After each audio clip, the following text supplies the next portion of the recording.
Hello everyone, I am Dr. Dharmendra Tyagi, Associate Professor, Mechanical Engineering Department, SIRT, the SEED Group, Bhopal. Today we are going to discuss about the one of the most important subject, that is Pascal's law. So what is the statement of the Pascal law? First of all, we should know about the statement. The statement, that means the intensity of pressure at any point in a fluid at rest is same in all directions. That it means if we take three directions, that is x, y and z, then we can say that px is equals to py is equals to pz. अब हम इसको समझते हैं कि actual में ये Pascal's law है क्या, कहना क्या चाहता है हमसे, क्या कह रहा है हमसे, तो हमें एक्चुअल में समझना चाहिए। तो और इसका मेन एप्लीकेशंस क्या क्या है वो हमें पता होना चाहिए। तो मेनली सबसे पहले हम एक डायग्राम की हेल्प से समझते हैं कि हम पास्कल्स लॉ को कहाँ देखते हैं और उससे हमें क्या फायदा होता है। तो हियर यू कैन सी कि the force F1 is equals to 10 newton. अब ये फोर्स F1 कहां लगा रहा हूं मैं, एक फ्लूइड है, एक मान के चलिएगा आप, ये दो सिलेंडर्स हैं, एक सिलेंडर 1 एंड सिलेंडर 2। सिलेंडर 1 से फ्लूइड जा रहा है सिलेंडर 2 के लिए। अब हम कर क्या रहे हैं, यहां से इस पर एक फोर्स अप्लाई कर रहे हैं, फोर्स अप्लाई कर रहे हैं, दैट इट मींस हम उसका प्रेशर डालना चाह रहे हैं। प्रेशर क्या होता है, force upon area. Pressure is equals to force upon area, ये होता है हमारा प्रेशर। अब हम इस पर प्रेशर अप्लाई करेंगे तो क्या होगा इस कंडीशन में, यहां से देखिए आप, अब यहां पर प्रेशर आपने अप्लाई किया तो यहां पर आपने क्या किया, 10 न्यूटन का एक फोर्स लगा दिया। इसका एरिया कितना लिया, मैंने अज्यूम कर लिया फॉर एग्जांपल कि हमारा एरिया है इसका 2 mm²। तो हमारे पास अभी फोर्स क्या हो जाएगा, 10/2, दैट मींस 10/2। तो ये हो गया मेरे पास प्रेशर। अब ये प्रेशर आ गया मेरे पास कितना, 5 क्या न्यूटन पर mm²। तो ये मेरा प्रेशर आ गया। ये आप जस्ट समझने के लिए कर रहे हैं, यहां पर कुछ भी हो सकता है, चाहे वो 10 हो 20 हो, आपको जो लेना है वो आप ले सकते हैं। अब यहां से हमने देखा कि हमारे पास 5 आ गया न्यूटन पर mm², दैट मींस ये हमारा प्रेशर है जो यहां पर एक्ट हो रहा है, यहां से लग रहा है, ये इस पर इसको प्रेस कर रहा है। अब इसकी वजह से होगा क्या, इसकी वजह से आप देखो ये फ्लूइड कंप्रेस होगा, इस पर प्रेशर लगेगा। अब ये प्रेशर, अब हमें according to the Pascal law क्या कहता है कि जो प्रेशर इस पॉइंट पर है वो कहीं पर भी इस पूरे फ्लूइड में सेम प्रेशर होता है। दैट मींस अगर यहां पर लगेगा तो ये भी, ये आप किसी भी एक पॉइंट पर बोल सकते हैं, किसी भी पॉइंट पर, किसी भी पॉइंट पर बोल सकते हैं कि वो प्रेशर होगा वो सेम होगा। तो हम यहां से देख सकते हैं कि कहीं से भी आप किसी पर्टिकुलर पॉइंट पर निकालना चाहें वहां भी आप निकाल सकते हैं, वहां सब जगह जो प्रेशर होगा वो सेम होगा। तो अब हम देखते हैं कि इससे होता क्या है। अब उससे हो रहा है कि यहां पर मैं चाहता हूं कि यहां पर भी फोर्स है, वो फोर्स क्या होगा, मान के चलो हम यहां से प्रेशर लगा रहे हैं और यहां से कोई चीज इसके ऊपर रख दी, हमने एक ऑब्जेक्ट रख दिया, उसे उठाना चाहते हैं, लिफ्ट करना चाहते हैं। तो अब लिफ्ट करने के लिए हमें जितना उसका वेट होगा उसके अकॉर्डिंगली हमें अप्लाई करना पड़ेगा फोर्स। लेकिन हम due to the Pascal law, hydraulics law, that हम देख सकते हैं कि यहां से मैंने अभी सिर्फ 10 लगाया हुआ है, 10 न्यूटन का फोर्स लगाया हुआ है। तो यहां से अब क्या होगा, यहां से आप जैसे कैलकुलेट करोगे F2 की वैल्यू तो क्या आएगी, same formula, pressure is equals to force upon area, और प्रेशर तो सब जगह सेम है। तो प्रेशर हमारा क्या निकल के आया, 5 न्यूटन पर mm²। तो प्रेशर हो गया मेरे पास 5 इक्वल्स टू फोर्स मेरे पास क्या है, F2। तो ये F2 अपॉन एरिया इसका क्या है, इस वाले सिलेंडर का एरिया मैंने अज्यूम किया है 20 mm²। आप कोई दूसरा एरिया लेना चाहते हैं वो भी ले सकते हैं, जिसे हमारे समझने के लिए। तो यहां से आप देख सकते हैं ये कितना हो जाएगा, F2, दैट मींस ये फोर्स जो सेकंड साइड में लगेगा, मैं यहां से अप्लाई कर रहा हूं, यहां से कोई चीज को उठाना है मुझे, तो वो कितना लगेगा, यहां से 20 × 5 दैट इज 100 न्यूटन पर फोर्स, दैट इज न्यूटन। तो ये हमारे पास क्या आ गया, फोर्स। मतलब मैं सिर्फ 10 न्यूटन फोर्स अप्लाई कर रहा हूं, इस पास्कल लॉ की वजह से क्या हो रहा है, वहां पर 100 न्यूटन का फोर्स मुझे मिल रहा है। मतलब मेरी कैपेसिटी है कि सिर्फ मैं 10 किलो ही उठा सकता हूं या 10 न्यूटन से ही उठा सकता हूं। लेकिन with the help of this हम क्या कर सकते हैं, उसने 10 को यूटिलाइज, हमारी 10 kg की कैपेसिटी है, 10 न्यूटन की कैपेसिटी है, उससे हम 100 न्यूटन उठा सकते हैं। जैसे एग्जांपल के लिए अगर आप लोगों ने देखा होगा, आपकी किसी कार का टायर पंचर हो जाता है, तो टायर पंचर होने के लिए क्या करते हैं, हम जैक निकाल लेते हैं। अब उस जैक से क्या करते हैं, वो हाइड्रोलिक जैक होता है। हाइड्रोलिक जैक पे अब आप चाहोगे अपने हाथ से कार को उठाना चाहें, पॉसिबल नहीं है। क्या आपकी बॉडी बहुत अच्छी है, बहुत ज्यादा वेट के उठा सकते हैं आप, तो उठा सकते हैं, लेकिन एक नॉर्मल इंसान कार को नहीं उठा सकता। जब वो कार को नहीं उठा सकता तो वो यूज करता है अपने पास में हाइड्रोलिक जैक। हाइड्रोलिक जैक पे उसने कम फोर्स लगाया, दैट मींस ये सिलेंडर है तो वहां पे कम प्रेशर लगा और उस कम प्रेशर से हैवी वेट जो कार थी हमारी वो लिफ्ट कर जाती है। तो वहां पर हमारा एक बढ़िया सबसे अच्छा एग्जांपल है पास्कल्स लॉ का। जहां भी फ्लूइड आएगा वहां पे पास्कल्स लॉ जरूर आता है। चाहे क्रेन्स में देख लीजिएगा आप, जेसीबी आप लोगों ने देखी होगी कितना हैवी वर्क करती है, उसमें छोटे छोटे सिलेंडर्स होते हैं। तो दैट मींस हम छोटा सा फोर्स अप्लाई करने के बाद एक ज्यादा फोर्स को हम लिफ्ट करना चाहते हैं या वहां पे अप्लाई करना चाहते हैं ज्यादा प्रेशर या ज्यादा फोर्स, तो वहां पे हम यूज कर सकते हैं इस पास्कल्स लॉ को। अब हम समझते हैं, तो let us now consider one element of a fluid. जैसे हमने इससे पहले एक डायग्राम देखा, उस डायग्राम के अंदर में क्या था, बहुत सारा फ्लूइड भरा था। उस फ्लूइड में से हमने छोटा सा एक एलिमेंट लिया, अब वो एलिमेंट को मैंने यहाँ पे रिप्रेजेंट किया हुआ है। अब यहां पर आप देख सकते हैं कि इस एलिमेंट्स पर क्या हो रहा है, 3 डायरेक्शन में मैंने फोर्स अप्लाई किया, that is X direction F1, Y direction that is F2 and Z direction F3, और we can see that horizontally, vertically and diagonally. ये 3 फोर्सेस मैंने अप्लाई किए हैं बेज पर। अब ये फोर्सेस अप्लाई कैसे हो रहे हैं, जैसे कि मैंने आपसे अभी लगाया, आपके सामने एक सिंगल फोर्स लगाया तो क्या हो रहा हूं, ऑल 3 डायरेक्शंस में प्रेशर अप्लाई हो रहा था। तो मैं यहां पर आपको एक डेरिवेशन कंप्लीट करके बताता हूं, प्रूफ करके बताता हूं कि अप्लाई होने के बाद में कैसे होगा Px = Py = Pz। तो ये मैं प्रूफ करने जा रहा हूं आपके सामने। तो मैंने सबसे पहले लेट अस कंसीडर, मैंने अज्यूम किया that is the width of this base element is unity, that means 1। तो मैंने ये मान लिया कि ये 1 है। अब ये अज्यूम करने के बाद में मैं अब इसे स्टार्ट करता हूं, आपके लिए कैलकुलेट करते हैं कि F1 क्या होगा, F2 क्या होगा, F3 क्या होगा, क्योंकि आप सभी जानते हैं कि प्रेशर क्या होता है, force upon area. That means अगर मैं बात करूं, यहां पर लिख देते हैं आपके लिए, ये लिखा हुआ है प्रेशर इज क्या होता है, फोर्स अपॉन एरिया। तो फोर्स इज क्या होगा, प्रेशर इंटू एरिया। तो यहां से फोर्स इज होगा प्रेशर इंटू एरिया। ये हम पहले से जानते हैं ऑलरेडी कि फोर्स इज होगा प्रेशर इंटू एरिया। मैं इसी फॉर्मूले को यूज करूंगा। That means initially I consider the force F1. So what is the F1? F1 that means force applied in horizontal direction. The value of F1 that is equals to pressure into area. So pressure in which direction? X direction. This is Px into area. अब area कौन सा, area of this face that is AB। तो ये है हमारे पास, ये face है AB। अब इस फेस का एरिया क्या होगा, ये लेंथ इंटू विड्थ, और विड्थ मैंने पहले कहा है that is unity, that means 1।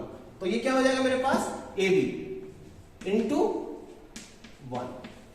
ये हो गया pressure into area of face AB। Then F2 is equals to the force applied in the vertical direction, so pressure into area, pressure that means Py that is in vertical direction or in bi-direction, then Py into area that is of this face, AC into unity width is unity, that it means 1, so AC into 1. Then last one is F3, that means in diagonally or in Z direction. That here you can see the PZ into pressure is PZ and area is the face of BC, that means this face BC or into width is unity. So these are the 3 forces, F1, F2 and F3. So here you can see all the forces are applied on this element. अब हम क्या करना है, ये जो force है, ये force कैसे एक्ट हो रहा है, diagonally. Then we have to resolve this force. That means this force is already represented here separately. तो angle of this force with the vertical is theta. तो ये कंपोनेंट क्या होगा, जिस एक्सिस से एंगल बनता है वो component cos.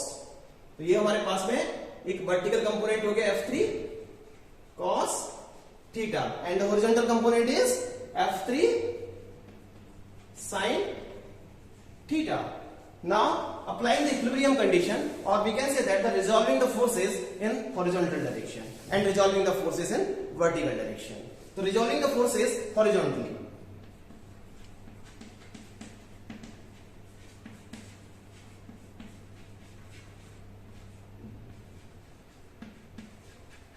Resolving the forces horizontally.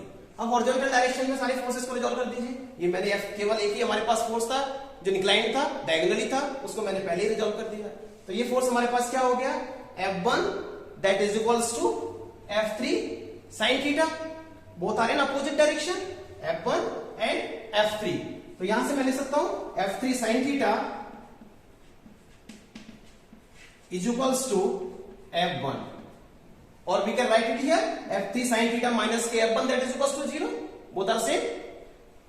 Here you can substitute the value of F1 and F3 from these above equations. So substitute the value of F3 that is equals to PZ into BC. PZ into BC. This is sin theta as it is, and F1 that is equals to PX into AB.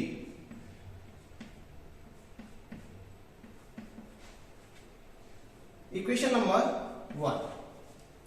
Now we have to calculate the value of either BC or AB from this right angle triangle.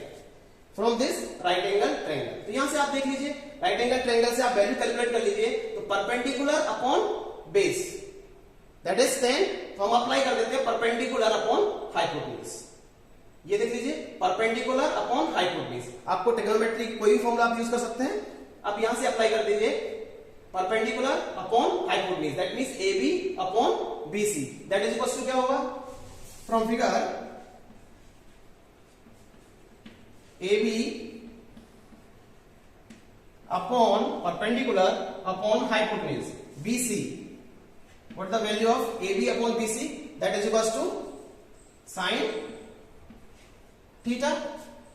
So here, from here, what is the value of AB? AB क्या रहेगा?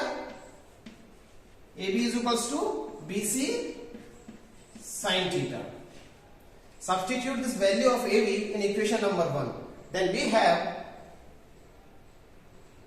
P2 into BC sin theta equals to PX into AB की जगह क्या लिखना है हमें, BC sin theta। तो यहां से BC sin theta से BC sin theta cancel out. अब हमारे पास क्या बचा है, PZ that is equals to PX. PZ that is equals to PX. Equation number 2.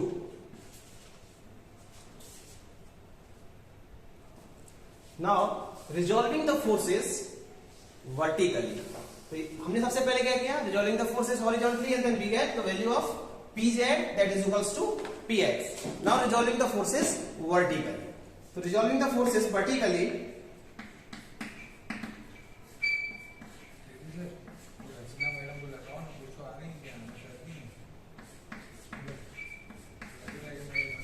resolving the forces vertically. अब आप वर्टिकल डायरेक्शन में फोर्सेस को रिजॉल्व कर दीजिए। यहां से देखें बेस एलिमेंट पर हमारे पास में फ्लूइड एलिमेंट है, फ्लूइड एलिमेंट पर वर्टिकल फोर्सेस कौन से हैं, that is F2 and F3 cos theta, both are in opposite direction, so we can write it here F3 cos theta that is equals to F2, or we can say write it here F3 cos theta minus k F2 that is equals to 0, both are same. Then the substitute the value of F2 and F3 from these. So the value of the F2 is PX into AC and value of F3 is equals to PZ into BC. So substitute these values, then PZ into BC into cos theta that is equals to PY into AC. Then from the figure we can again calculate the value of either BC or AC. So from the figure you can see here the value of BC that means hypotenuse, or either in AC that is base. So base upon hypotenuse. So what is the value of base upon hypotenuse? So base that is AC upon hypotenuse that means BC, तो base upon hypotenuse that is equals to क्या होता है cos theta, then AC that is equals to BC cos theta. Substitute this value of AC in this equation.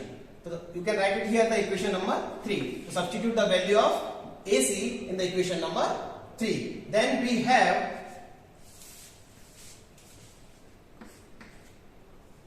P2 into BC cos theta that is equals to PY into AC. AC that means BC cos theta. Clear? ये दोनों आपस में cut गया तो क्या बचा आपके पास PZ that is equals to PY.